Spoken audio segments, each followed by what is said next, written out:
Taliparamba KV കോംപ്ലക്സിൽ ഇന്നലെ ഉണ്ടായ തീപിടുത്തത്തിലുണ്ടായത് 50 കോടിയോളം രൂപയുടെ നഷ്ടമെന്ന് പ്രാഥമിക വിലയിരുത്തൽ. 110 കടമുറികളെ തീപിടുത്തം ബാധിച്ചുവെന്നാണ് റവന്യൂ അധികൃതരുടെ നിഗമനം. അപകടം നടന്ന സ്ഥലത്ത് വിദഗ്ധ സംഘം പരിശോധന നടത്തി. RDO ഇന്ന് വൈകിട്ട് ജില്ലാ കലക്ടർക്ക് പ്രാഥമിക റിപ്പോർട്ട് സമർപ്പിക്കും.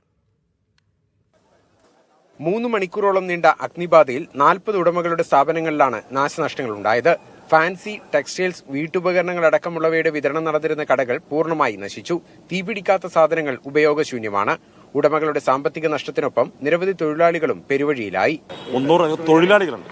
ഈ തൊഴിലാളികൾ എന്ത് ചെയ്യുന്നുള്ള പേടിയാണ്. ഈ കോംപ്ലക്സിലുള്ള നമ്മൾക്കിപ്പോൾ കത്തിയിട്ട് കാണാത്ത അല്ലെങ്കിൽ ബാക്കിലുള്ള എല്ലാ കോംപ്ലക്സിലേക്കും വെള്ളം അടിച്ചതും അതുപോലെ തന്നെ നമ്മൾക്കറിയാം ഈ പറഞ്ഞ പുക അടിച്ചതുകൊണ്ട് ഒരു സാധനങ്ങൾ വിൽപ്പന നടത്താൻ പറ്റാത്തൊരവസ്ഥയാണ്. തീപിടുത്തത്തിലുണ്ടായ നാശനഷ്ടങ്ങൾ കണക്കാക്കാനുള്ള വിശദമായ നടപടി റവന്യൂ അധികൃതർ കൈക്കൊള്ളും.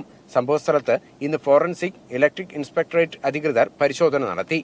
ഉടമകൾക്കുണ്ടായ നഷ്ടം നികത്താൻ സർക്കാർ പ്രത്യേക പാക്കേജ് പ്രഖ്യാപിക്കണമെന്ന് സ്ഥലം സന്ദർശിച്ച KPCC പ്രസിഡന്റ് സണ്ണി ജോസഫ് ആവശ്യപ്പെട്ടു. വലിയ നാശനഷ്ടങ്ങൾ ആണ് ഉണ്ടായിട്ടുള്ളത്. നഷ്ടപരിഹാര പാക്കേജ് പ്രഖ്യാപിച്ചുകൊണ്ട് തന്നെ ഗവൺമെന്റ് എല്ലാവരെയും തൊഴിലാളികളെയും സംരക്ഷിക്കാൻ മുന്നോട്ട് വരണം എന്ന് അഭ്യർത്ഥിക്കുകയാണ്. ഉച്ചകഴിഞ്ഞ് സ്ഥലം MLA MV ഗോവിന്ദന്റെ അധ്യക്ഷതയിൽ തളിപ്പറമ്പിൽ ബന്ധപ്പെട്ടവരുടെ യോഗം ചേരുന്നുണ്ട്. അപ്രതീക്ഷിതമായുണ്ടായ ഒരു ദുരന്തത്തിന്റെ ആഘാതത്തിലാണ് തളിപ്പറമ്പിലെ വ്യാപാരി സമൂഹം.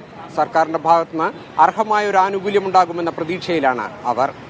തളിപ്പറമ്പിൽ നിന്നും ക്യാമറാമാൻ ഷിജിത് കണോമിനൊപ്പം ബിജീഷ് ഗോവിന്ദൻ, മീഡിയ 1.